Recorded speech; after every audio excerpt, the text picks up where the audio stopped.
target is the final step of the pre-engagement routine that allows you to perform confidently. If the phrase attach your attention sounds like some complicated psychological process requiring formal study, let me assure you that it is nothing of the sort. It's nothing more than letting yourself become fascinated by what you are about to do. Letting yourself become so curious, so interested in what is before you, what is around you, and the action you are performing, that your senses become utterly absorbed by it all. If you've ever paused for even the slightest second to take in the colors of the sunset, then you know what I mean by letting yourself become fascinated by something. And if you haven't taken in the colors of a beautiful sunset lately, I urge you to do it. This kind of fascination completes the transition out of your mind and brings you fully into the here and now of your performance. Tiger Woods, in his 2004 authorized DVD collection, innocently described becoming so entrenched, so engrossed on the shot he is making, that all the background noises and all his self-conscious thoughts disappeared. It's almost as if I get out of the way. I guess my subconscious takes over, he observed, losing the part of his mind where judgment and self-criticism reside, and then opening up his unconscious competence. It's worth noting that at the time of the interviews that made up that DVD collection, Tiger Woods was setting a new record for the number of consecutive weeks, 264, ranking as the world's #1 golfer. Are you about to receive a tennis serve? Let yourself become fascinated by the ball as your opponent tosses it up. Are you about to launch into the next section of your lecture? Let yourself become fascinated by your articulation of each word as it comes out. Are you beginning to space out and slow down during your training run? Let yourself become fascinated by the steady rhythm of your stride, the sway of your shoulders, or the movement of those all-important breathing muscles. For a useful variation in becoming fascinated on a target, the story of U.S. Olympic bobsledder Doug Sharp is hard to beat. Some people make an immediate first impression, and Doug Sharp is one such person. At 5 foot 10 inches and 205 pounds, with a blonde brush cut, fierce green eyes, and muscles on top of muscles on top of muscles, Doug Sharp is a living superhero action figure. After explaining to him and the other members of the U.S. Army World-Class Athlete Program bobsled team who I was and what I did and how I worked, Doug Sharp fixed his penetrating gaze on me and said, "How much time you got for us?" I soon found out that Sharpie, as he was called, had been a nationally ranked college pole vaulter who lost his composure and underperformed while trying to qualify for the Olympic pole vault trials. He realized that he had lost his opportunity because he let his mind run away from him. And now that he had a chance to work with a sports psychology pro, he wasn't about to let it go. Over the next 14 months, I spent a lot of time with Doug Sharp and his teammates, Mike Cohn, currently the head coach of the U.S. Olympic bobsled program, and Brian Schimmer, who was training for his 4th Olympic team. Despite facing plenty of adversity, they each learned to look for the best in themselves and build up impressive mental bank accounts. In December 2001, a team of Sharp, Cohn, Schimmer, and Dan Steele earned their spot as U.S. Olympic bobsled #2. Fast forward 2 months to the 19th Winter Olympic Games. After the first 2 runs on the first day of competition, sled #2 was in 5th place, a respectable position for a sled that was not. Right behind them in 6th place was the powerful German #1 sled, a medal favorite. On the morning of the second and final day of competition, Doug Sharp and I sat down for breakfast at a pancake house right outside the Olympic Village in Salt Lake City, Utah. That evening, Doug and his team would have 2 more runs, 2 more chances to contend for a medal. Even though no American bobsled team had medaled in the previous 46 years, I could tell Doug was excited about his team's chances. His mental filter was fully processing the facts.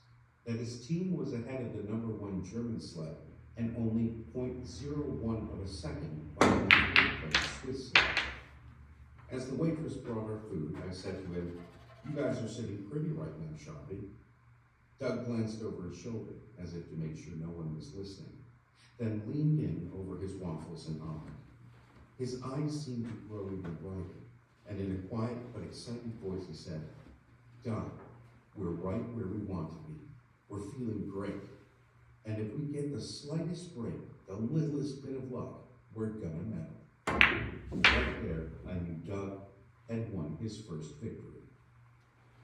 A few hours later, Doug Sharp and the three other members of USA Sled number 2 got the break they were looking for. The driver of the German sled number 1 in 6th place announced that due to a leg injury, he and his sled would have to withdraw. Now the field was suddenly more open, and USA Sled number 2 jumped right into that opening. That evening, with the whole world watching, Doug's team reeled off 2 excellent runs.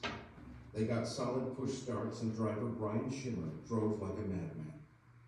They took full advantage of that tiny window of opportunity opened up by the German sled's departure and surged ahead of the 2 Swiss sleds that had finished the first day of competition in 2nd and 4th place. Their bronze medal finish ended a 46-year medal drought for U.S. bobsled and silenced all the critics who had written them off as a no-chance team.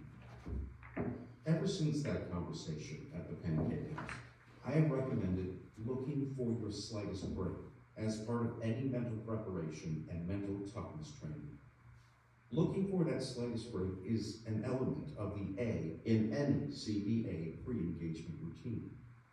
It plays a useful role in 2 important ways. First, looking for your slightest break means, by definition, that your attention is focused outward, that you are into your senses and scanning your world for anything that might be helpful.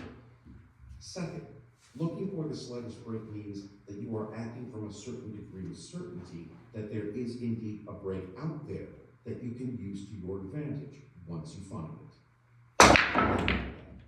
You wouldn't be looking for something if you knew that it didn't exist or couldn't possibly be found. The fact that you are looking for it is a small but significant expression of optimism, one that contrasts starkly with the all-too-common feeling of, "I never get a break," or "this just isn't our day." Given the fact that the margin separating victory and defeat, success and failure, is often ridiculously small, the tiniest break or the smallest opportunity can make the biggest difference. But you won't even see it, let alone take advantage of it, unless you are actively looking for it and eager to pounce on it the way Doug Sharp was. What's the equivalent in your world to the injured muscle fibers in the leg of a German bobsled driver? What little change might qualify as the slightest break? A nearly imperceptible nod from a potential customer? A numerical trend revealed on a spreadsheet? The fact that the history teacher loaded the final exam with questions from one chapter to understand the best? Are you on the lookout for that smallest break, that littlest bit of luck? Don't wait around hoping some big break will come your way. Look for the littlest of breaks and be ready to jump on them when you sense them. The common misconception that controlling your attention and hence your concentration in the moment is complex and difficult is just that, a misconception. The truth is that the ability to settle or attach your attention onto whatever is most important at any given moment, to indeed become fascinated by it, is a natural human capability, one that you already have and one that you improve every time you use it. Our modern world of constant distraction, fed by the 24/7 bombardment from social media and online news outlets, has done a very good job of creating the impression that we don't have control over what we pay attention to. But controlling your thoughts, and hence your attention, is the essence of winning each first victory. You can choose to take back that control, one moment at a time, no matter what is going on around you. Where you put your attention onto thoughts about what might happen as a result of your actions, or onto those actions themselves, is a choice you make minute by minute and engagement by engagement. You can attach your attention and focus your senses onto whatever you choose, onto whatever is most important or helpful at the moment. You can always win the next first victory by following your own version of CEA before each rep of a practice drill, before each heat in the swim meet, and before each meeting throughout the workday. Nearly every human performance activity consists of a series of engagements, moments where you lock in and deliver, separated by moments of recovery and preparation. Football is one such activity, a game of stops and starts where 5 seconds of fury is followed by 25 seconds, sometimes a couple of minutes, of reflection and preparation, followed by another 5 seconds of fury. If you're an offensive line player on the field for a series of plays, hopefully leading to a touchdown for your team, your job is to win a first victory before each snap of the ball, no matter what happened on the last play, no matter what happened on your team's previous offensive series, and no matter what happened the last time you played this particular opponent. Over the course of an entire game, that means 60 reps of a pre-engagement or pre-snap routine, each one delivering you into your desired sense of certainty. Here's a ready, read, react routine I've taught to dozens of football players over the years.